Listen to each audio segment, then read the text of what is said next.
एकांत स्थल में कुछ देर बैठने का अभ्यास करना चाहिए। एकांत सुख मास्यताम, 24 घंटे में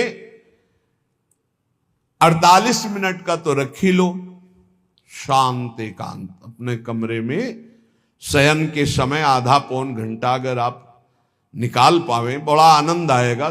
24 घंटे आप सेवा दिनचर्या में लगे, आधा घंटे निकाल लो या 48 मिनट शांत बैठ जाओ। बिल्कुल कोई माला नहीं, कोई क्रिया नहीं, बिल्कुल आप इस बात को देखना करके शांत बैठो। पहले बैठ जाओ। अब देखो आपका मन कहां है,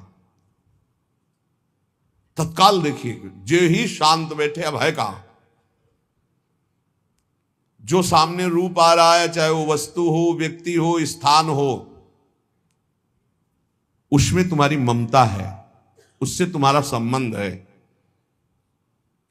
वस्तु, व्यक्ति, स्थान, प्रभु आ रहे हैं कि संसार का कोई वस्तु, व्यक्ति, स्थान आ रहा है?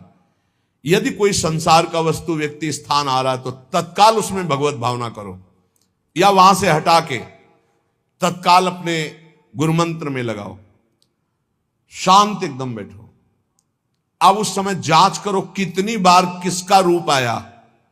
प्रभु का कितनी बार आया, संसार, और जिसका जितनी बार आए उससे अधिक नंबर देखिए कि 5 बार तो उस पुरुष का आया, 5 बार उस स्त्री का आया, और एको बार प्रियाजू का नहीं आया। इसका मतलब अभी प्रियाजू में हमारा मन नहीं लगा, अभी यहां स्त्री पुरुष में, वस्तु में, व्यक्ति में, स्थान में लगा। जांच करो और हृदय में पश्चाताप करो। धिक्कार है, इतना समय हो गया, एक बार भी प्रियालाल का रूप नहीं आया। यही सांसारिक रूप आ रहे हैं, ये सांसारिक वस्तुएं आ रही। धिक्कार है हमारे मन को, धिक्कार है हमारे जीवन को। ये हम आपको आंतरिक बात कह रहे हैं। पूज्य भाई जी महाराज, जिस समय मन को धिक्कार दिया जाता है, जलन होती है, जब जलन होती है तो निर्मल होता है, निर्मल होता है, निष्पाप होता है, मल भस्म होता है। जो ताप अंदर मन में होता है प्रायश्चित का, उससे अब बार बार सामने आपको जो गुरुमंत्र मिला है उसको लिखिए। कोई माला नहीं, बहुत आराम से, कोई जल्दीबाजी नहीं। 1 मिनट में एक बार लिखेंगे। यहां कोई संख्या हम नहीं बोल रहे, यहां कोई आपको नहीं कि 108 बार करना है कि 50 बार करना, 5 बार करो केवल। हम कह रहे 5 बार आराम से लिख रहे हैं। शांत बैठे, खूब आराम से, बढ़िया रा, बहुत बढ़िया धा, राधा, राधा, रात। आप देख लीजिए, अब ये भाग जहां रहा है, पकड़ो कहां भाग के जा रहा है। इस वस्तु से क्या संबंध है, इस व्यक्ति से क्या संबंध है, कितनी बार इसको छुआ है, देखा है, भोगा है, मिले हैं, सूंघा है, कितनी जन्मों में। धिक्कार तुझे मन, जो तू राधा नाम को छोड़कर, प्रियाजू के इस अमृत में नाम को छोड़कर भाग रहा है। फिर उसे लाओ नाम में, फिर लाओ नाम में। आप देखिएगा एक दिन उसी रा और धा के बीच में प्यारी जो और प्यारे जो मुस्कुराते दिखाई देंगे। देख लेना, एक समय 24 घंटे में ऐसा निकालो जिस समय आप अपनी अंतःकरण की वृत्ति को बार बार बाहर जाते हुए घसीट कर अंतर में लगाओ। हर समय साधन में लगे हो, लेकिन एक समय इतना साधन कर, जो गृहस्थी में हम कह रहे 10 मिनट शुरू करो भाई। 10 मिनट से 10 मिनट शांत होकर बैठ जाओ। 10 मिनट बैठने में क्या परेशानी।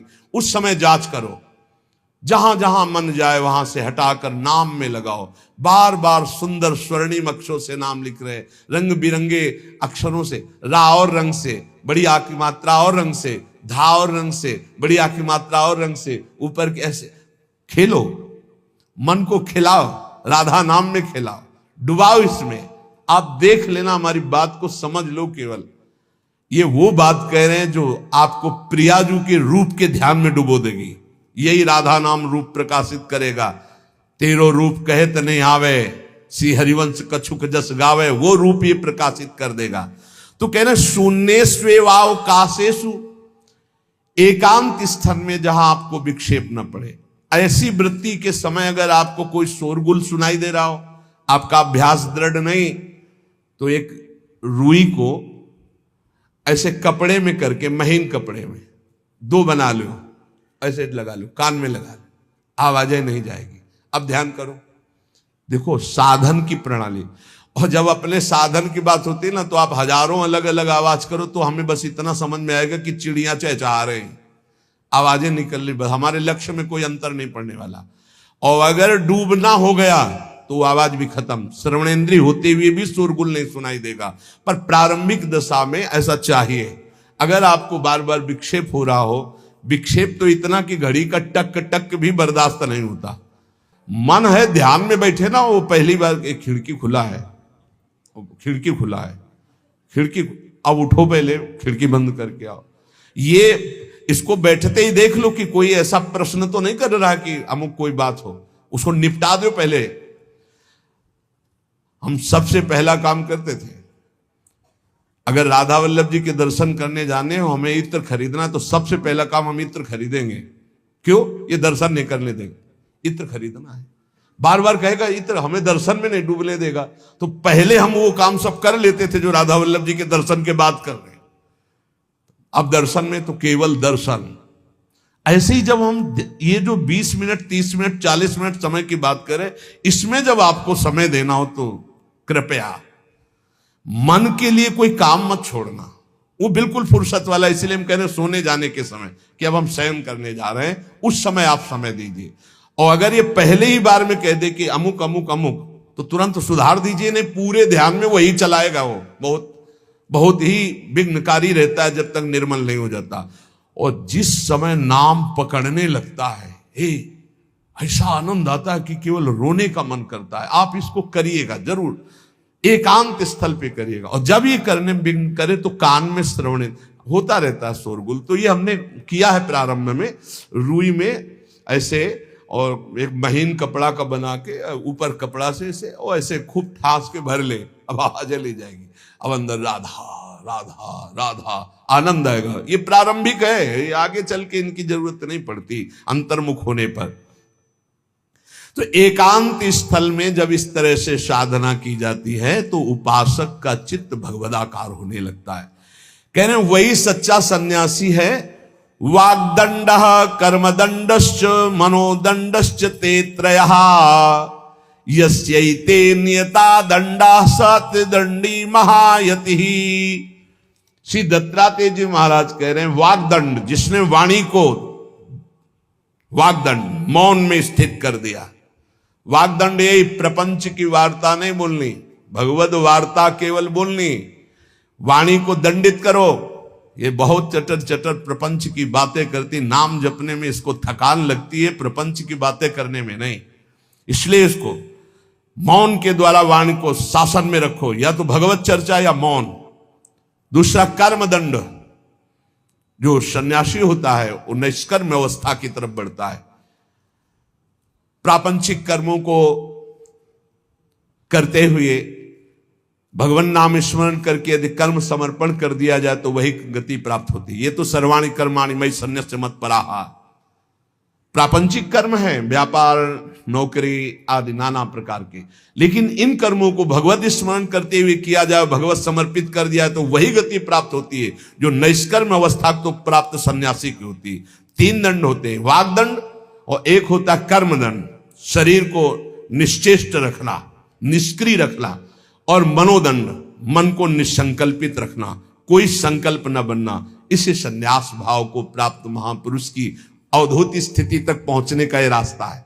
वाग्दंड, कर्मदंड, मनोदंड, वाणी को मौन के द्वारा, शरीर को निश्चेष्टता के द्वारा निष्कर्म स्थिति के लिए, और मन को निसंकल्पता के द्वारा, कोई संकल्प न बनावे, ऐसा का ऐसा नहीं, जैसा प्रभु जब चाहे जैसा, हमारा कोई संकल्प विकल्प नहीं। वाणी से भगवत चर्चा, शरीर से भागवतिक कर्म, नहीं तो सांसारिक विरत बहुकर्मा, निरत निरंतर सज्जन धर्मा। अब एक परम धर्म की बात का वर्णन कर रहे हैं। गृहस्थ धर्म में जैसे है, या जिनके पास बहुत अर्थव्यवस्था है, उनको चाहिए कि गौ सेवा से बहुत जल्दी शरीर पवित्र होता है, हृदय भी पवित्र होता है, और गोविंद भी प्रसन्न होते हैं। यदि गावः प्रदक्षिणीर कार्या वंदनीया ही नित्यशः मंगलायतनम दिव्याः सृष्टास्त्वेता स्वयंभुवा। यदि गाय घर में पाली जाए या गौशाला खोली जाए और गौओं की सेवा की जाए। जिनके पास अर्थ है, भाव है, भगवान स्वयं श्री कृष्णचंद्र ने गौ सेवा स्वीकार की, गौवें चराई। गौओं की परिक्रमा करने से, जैसे आप प्रभु के बिहारी जी के मंदिर की 4 परिक्रमा करें तो जो फल आपको मिलेगा वही गाय की 4 परिक्रमा कर लें तो आपको प्राप्त हो जाएगा। गौ की प्रदक्षिणा से, गावः प्रदक्षिणी कार्यावंदनीया ही नित्यशः, जो रोज गाय को प्रणाम करता है और गाय की प्रदक्षिणा करता है तो भगवत प्रदक्षिणा का उसे फल प्राप्त होता है। जहां गौएं विराजमान होती हैं वो बड़ा पवित्र दिव्य तीर्थ स्थल माना जाता है। गौएं जहां विराजमान रहती, गौशाला में भजन करे तो कई गुना बढ़कर के प्राप्त होता है। स्वयं ब्रह्मा जी ने गौओं को दिव्य गुणों से विभूषित बनाया है। अप्यागाराणि विप्राणाम देवतायतनानि च यद गोमयेन शुद्ध्यंतिम किम ब्रूमो हृदिकम ततः। गाय के गोबर से जहां लेपा जाता है वहां जिस देवता का आवाहन करोगे वही देवता आकर विराजमान हो जाएगा। अपवित्र भूमि में भी यदि गाय के गोबर का लेप कर दिया जाए तो परम पवित्र मानी जाती है। गाय बहुत पवित्र, जहां वो बैठती है, जहां वो मूत्र त्याग करती, गोबर त्याग करती, वो स्थान तीर्थ तुल्य पवित्र माना जाता है। भगवान जब गाय के पीछे पीछे चलते तो गोरज उड़कर उनके मस्तक पर विराजमान होती, उनके मुखार बिंद पर विराजमान होती। बाल गोविंद के अनिष्टों को दूर करने के लिए गाय के पूंछ को उनके ऊपर से झाड़ा देती थी मैया। जब गुरुमंत्र वैदिक सिद्धांत से दिया गया था पहली बार तो पंचगव्य पिलाया गया था। गोमूत्रम गोमयम क्षीरम दधि सर्पिस्तथैव च गवाम पंच पवित्राणि पुनंत सकलम जगत। कितना भी बड़ा पापी हो अगर पंचगव्य पिलाया जाए तो वो वैदिक मंत्रों को स्वीकार करने लायक हो जाता है, पवित्र हो जाता है। पंचगव्य में 5 चीजें गाय की होती है। गाय का मूत्र, गाय का गोबर, गाय का दूध, गाय का दही और गाय का घी, ये 5 मिलाकर पंचगव्य पिलाया गया था। पहली बार जब वैदिक मंत्र दिया गया था तो पंचगव्य बनवाया था गुरुदेव भगवान ने सन्यास, और वो पिलाया था। ये पंचगव्य पिलाने से अपवित्रता का नाश होकर पवित्रता का संचार होता है। इसलिए धन्य है उनका जीवन जो गौ सेवा परायण है भगवत भाव से। गाय में साक्षात भगवान का भाव रखकर गौ सेवा करते हैं। त्रिषिता गौर गृहे बद्धा गेहे कन्या रजस्वला देवशास्त्र सन्निर्माल्य हंति पुण्यम पुराकृतम। यदि घर में गाय बंधी है और भूखी है और प्यासी है तो तुम्हारे सारे पुण्य नष्ट हो जाएंगे। अगर घर में रजस्वला कन्या बहुत काल तक है और उसका विवाह आप नहीं कर रहे हैं तो आपके सारे सुकृत नष्ट हो जाएंगे। यदि घर में ठाकुर जी विराजमान है और कर का पहनाया हुआ माला सुबह तुमने देख लिया तो तुम्हारे सारे पुण्य नष्ट हो जाएंगे, क्योंकि शयन कराते समय तुमने उतारा नहीं, अर्थात तुम सेवा में प्रमाद करते हो। तो देवतास्त्र सन्निर्माल्य हंति पुण्यम पुराकृतम। जैसे सुबह श्रृंगार किया तो रात्रि के शयन के समय वो हटा लेने चाहिए माले। जब हम शयन कराते हैं तो भले पुष्प शैया पे शयन कराएं पर माला नहीं धारण कराएं। श्रृंगार का माला अगर दूसरे दिन दर्शन किए क्यों पहने ठाकुर जी तो तुम्हारे सुकृत नष्ट हो जाएंगे। गाय बंदी हो घर में, वो प्यासी है और भूखी है, तुम्हारे सुकृत नष्ट हो जाएंगे। त्रिषिता गौर गृहे बद्धा, क्योंकि तुम्हारे पास है, सेवा करना चाहिए। यो वै गाम प्रतिसिद्धेन तो चरंतिम च स्वत्रणम नरहा तस्य पूर्वे च पितरा कंपन्ते पतनोन्मुखा। यदि गाय हरी हरी घास चर रही कहीं और तुमने डंडा ऊपर प्रहार किया और लाठी मारी तो तुम्हारे पितर खोपड़ी के बल नरक जाने के लिए तैयार हो गए। ये लिखा है चरंतिम स्वम तृणम नरहा तो तस्य पूर्वे च पितरा कंपन्ते पतनोन्मुखा। इसीलिए क्या भारत से कहीं किसी की तुलना हो सकती है, जहां गौ को माता की पदवी दी गई, जहां गौ को हम आराध्य देव के रूप में मानते हैं, आराधना करते हैं। गौ रक्षा, गौ सेवा, ये बहुत बड़ा इसमें छुपा हुआ है। स्वयं भगवान अवतरित होकर गौ जब गाय के रूप में पृथ्वी रमाती तो भगवान का अवतार हुआ है। बड़ा विचित्र समय आता चला जा रहा है कि अब आधुनिक